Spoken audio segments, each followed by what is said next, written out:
कि जो लड़ाई चल रही थी वो अब आखिरी मरहले में दाखिल हो गई। जो वकला कन्वेंशन हुआ लाहौर में वो कितना कामयाब हुआ, आइंदा दिनों में आप क्या क्या देखेंगे। लाहौर में हामिद खान का चैम्बर और हामिद खान का ग्रुप सबसे बड़ा ग्रुप है। कौन सी आखिरी लड़ाई है जो शुरू हो गई? नाजरीन, मैं इतला कर रहा हूँ आपको कि जो लड़ाई चल रही थी वो अब आखिरी मरहले में दाखिल हो गई। एक तो ये बताऊँगा कि वो कैसे दाखिल हो गई आखिरी मरहले में, और दूसरा ये कि जो वकला कन्वेंशन हुआ लाहौर में वो कितना कामयाब हुआ, और आइंदा दिनों में आप क्या क्या देखेंगे। तो इन तीन मौजूओं पे बात करते हैं, मौजूआत पे। तो सबसे पहले तो जो वकला कन्वेंशन हुआ है लाहौर में, उसकी कामयाबी के बारे में मेरा नहीं ख्याल कि कोई तबसरा करना चाहिए। मैं कुछ फैक्ट्स बता देता हूँ, उससे मेरा ख्याल है कि नतीजा कोई भी अखज़ कर सकता है। ये था आल पाकिस्तान वकला कन्वेंशन, जो कि पीटीआई के वकला की तरफ से बेसिकली बुलाया गया था। अब ये तो प्लेटफार्म जो है वो इंसाफ लायर्स फोरम उसमें शामिल था या नहीं था, लेकिन था पीटीआई की तरफ से। हामिद खान ग्रुप का ये बेसिकली बुलाया हुआ कन्वेंशन था। लाहौर में हामिद खान का चैम्बर और हामिद खान का ग्रुप सबसे बड़ा ग्रुप है, सिर्फ लाहौर में नहीं पूरे पाकिस्तान में। दो ही बड़े ग्रुप हैं वकला के जो आमने सामने होते हैं, और सुप्रीम कोर्ट बार एसोसिएशन जो कि वकला का सबसे बड़ा इलेक्शन होता है, उसमें ये दोनों ग्रुप जो हैं वो आमने सामने होते हैं। उसमें एक हामिद खान ग्रुप है और एक आसमान जहांगीर ग्रुप है। तो हामिद खान ग्रुप जो है वो अक्सर वो भी जीतता है और वो दूसरी साइड भी जीत जाती है। इस बार आसमान जहांगीर ग्रुप का बना हुआ है सदर, तो पिछली दफ़ा ज़ुबैरी साहब जो थे वो हामिद खान ग्रुप के थे। तो तकरीबन ये एक साल चेंज हो जाता है, एक साल एक रहता है, दूसरे साल दूसरा हो जाता है। तो वो बहुत हैवी ग्रुप है, मतलब कोई आम सी बात नहीं है। लेकिन लोग कितने थे, कितने वकला आए? आपको पता है लाहौर में बहुत वकील हैं। आपने कभी देखा होगा ये जो पिछले दिनों वकीलों का एक बहुत बड़ा इशू बना था और उसमें वकील इकट्ठे हो गए थे और पुलिस के साथ उनकी बड़ी मुठभीड़ हुई थी। एक जंग का समा था हाई कोर्ट के चौक में जीपीओ के साथ लाहौर में। तो गिने नहीं जा रहे थे वकील, सिर्फ लड़ने वाले। अब जाहिर है सारे वकील तो उसमें नहीं आए होंगे। तो आज थे वहाँ पे 300 साढ़े 300 वकील। लीडर थे, मसलन उसमें आबद ज़ुबैरी साहब कराची से आए हुए थे, सिंध से कुछ लोगों को साथ लेके। अली अहमद कुर्द आए हुए थे कोयटा से, कुछ उनके साथ भी होंगे। इस्लामाबाद बार से भी कुछ आए हुए थे। लाहौर के लोग थे, लाहौर बार का सदर भी थे जो कि बेसिकली तो जमात इस्लामी के, लेकिन उनको हामिद खान ग्रुप की सपोर्ट हासिल है तो वो भी इसलिए थे। और फिर ये कि इसी वजह से हाफिज़ नईम साहब को भी वहाँ पे बुला लिया गया था और हामिद खान साहब भी थे।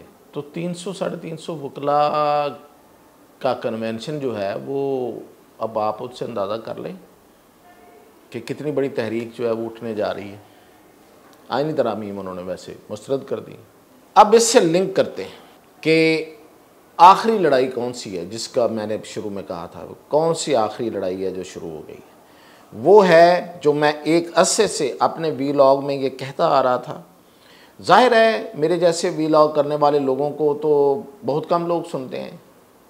इसलिए कम लोग सुनते हैं कि मैं कोई ऐसी बात नहीं करता कि जो आपको फौरी तौर पे एक्साइटेड कर दे कि अच्छा ये होने वाला है, अच्छा ये हो जाएगा, अच्छा ओहो। यानी कि आपकी जो किसी की, बहुत से लोगों की जो मर्ज़ी है, खान बाहर आ गया, खान बाहर आ रहा है, अगले हफ्ते आ जाएगा, इनकलाब आ जाएगा, 40 लाख लोग इकट्ठे हो जाएंगे, जेल तोड़ देंगे, उसको बाहर ले आएंगे, हुकूमत फारग हो गई, नवाज शरीफ और शहबाज शरीफ जेल के अंदर।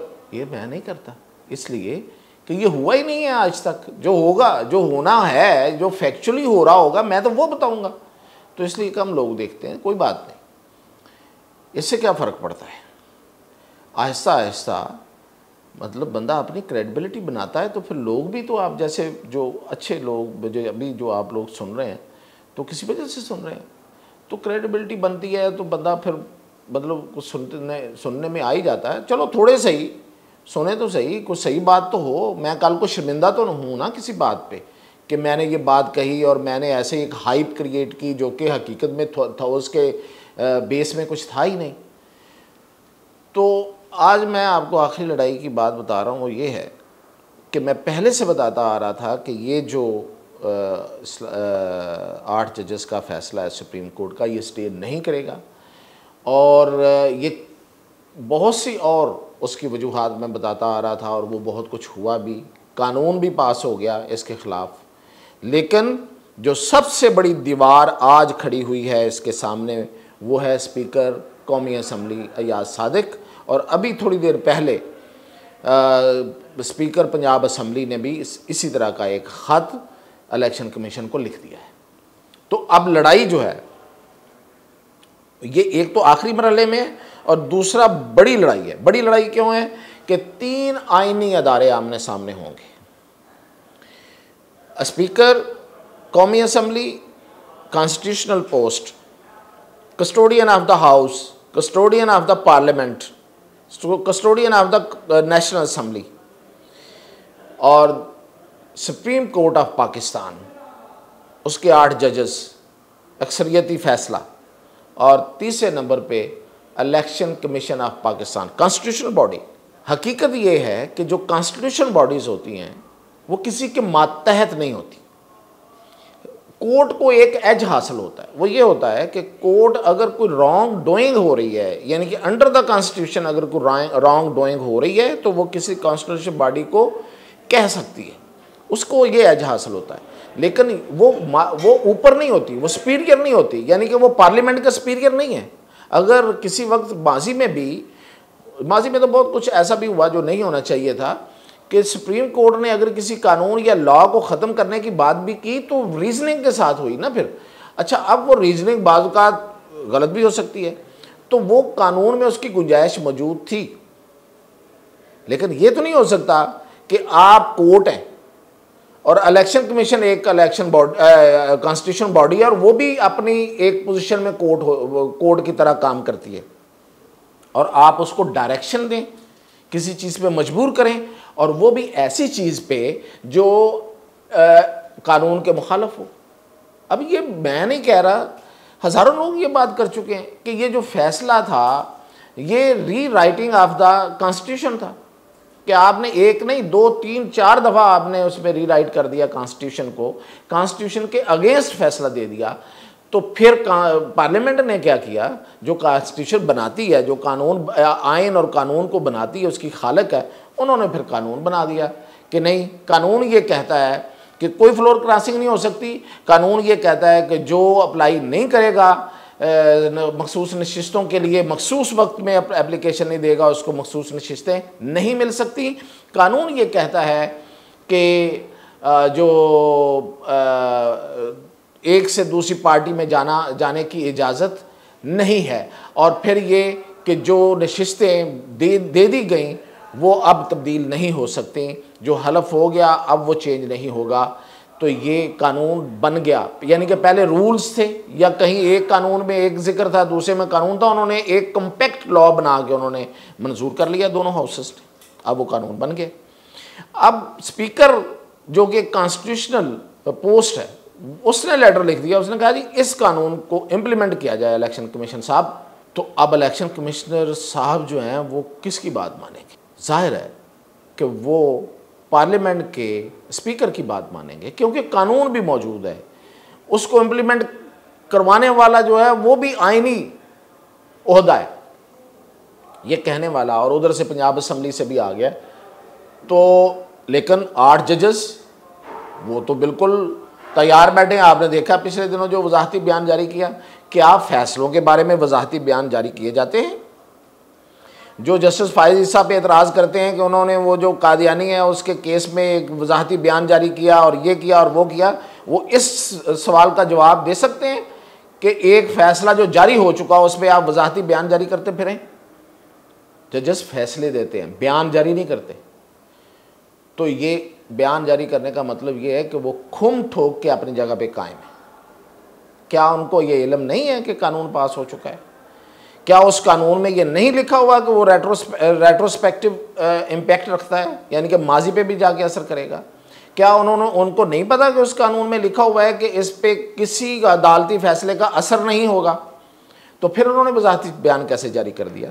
असूल तो ये था कि वो कानून बनाने वालों के सामने सरेंडर कर जाते, वो खामोश हो जाते, अपना फैसला जारी कर दें। वो उस फैसले पे अमल दरामद होना है या नहीं होना, ये उनका काम थोड़ा है। तो वो उस पर जो जाहिर हो रहा है कि वो उस पर अमल दरामद करवाना चाहते हैं। तो ये तीनों आईनी अदारे आपस में अब लड़ने जा रहे हैं। तो ये है जंग और लड़ाई की आखिरी मराहिल। लेकिन अब होगा क्या? मैंने कहा कि अब मैं आपको बताऊंगा कि आगे आगे क्या होगा।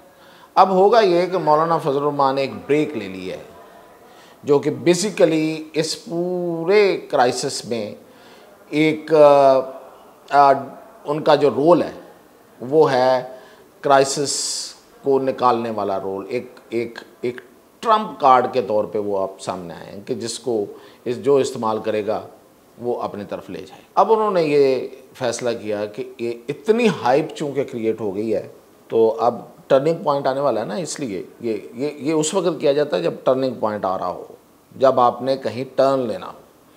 तो उससे पहले आप ज़रा ब्रेक लगाते हैं, सुकून करते हैं, फिर टर्न लेते हैं। स्पीड में तो टर्न ले लिया जाता।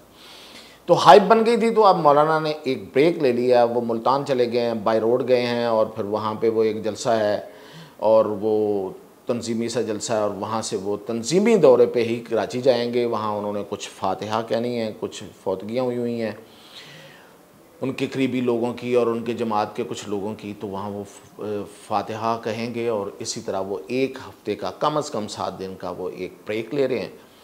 और उस दौरान जो है वो काम शाम जारी है, सारी जो कमेटियाँ शमेटियाँ वो काम कर रही हैं। तो मेन माइल जो है वो माइंड मेकअप होगा और तरमीमें जो हैं वो पास हो जाएंगी, तरमीमें मंजूर हो जाएंगी। और ये जो अमेंडमेंट्स हैं, यही इस वक्त, मैं ये सारी अमेंडमेंट्स की बात नहीं कर रहा, उनमें से जो 2 हैं उन पे इतराज़ है, तो मेरा नहीं ख्याल कि वो स्टे करेंगी। तो जो बाकी तरामीम हैं, यही इस वक्त इस मसले का और इस क्राइसिस का, नॉट मसला, क्राइसिस का जो हल है वो यही। जस्टिस फायसा आए ना आए, आईनी अदालत ज़रूरत है तो बननी चाहिए। जजेस का एहतसाब होना चाहिए, जजेस को काबिल एहतसाब होना चाहिए। जजेस बाकी जो सरकारी मुलाज़मीन हैं उनकी तरह ट्रांसफरेबल होने चाहिए। और जजेस का तकर्रर जो है वो पार्लियामेंट के मर्ज़ी के मुताबिक होना चाहिए। मैं ये नहीं कह रहा कि टोटल मर्ज़ी के मुताबिक होना चाहिए, पार्लियामेंट की मर्ज़ी उसमें शामिल होनी चाहिए। ये पहले से तय है, ये आज नहीं हुआ, लेकिन इस पर अमल दरामद नहीं होने दिया गया था। इसी अदालत ने, इन्हीं अदालतों ने, और बल्कि सुप्रीम कोर्ट ने ये उसको ख़त्म कर दिया था, उस राइट को। तो उस राइट को बहाल होना चाहिए। तो सादा सी बात है। और ये सादा सी बात तक पहुंचने में जो इतनी बड़ी क्राइसिस क्रिएट हुआ और इतनी बड़ी लड़ाई है, ये बहरहाल मुल्क के लिए बेहतर नहीं है। लेकिन मैं ये बता रहा हूँ कि ये आखिरी लड़ाई जो है ये अब सितंबर के एंड तक ही शायद, और या अक्टूबर के शुरू में इसका कोई ना कोई नतीजा जो है वो निकल आएगा। और अगर ये तरमीमें ना हुई तो फिर किसी के हाथ में कुछ नहीं रहेगा, क्योंकि मामला तो आगे चल रहे हैं। तो मज़ीद अपडेट इंशाल्लाह साथ साथ देते रहें।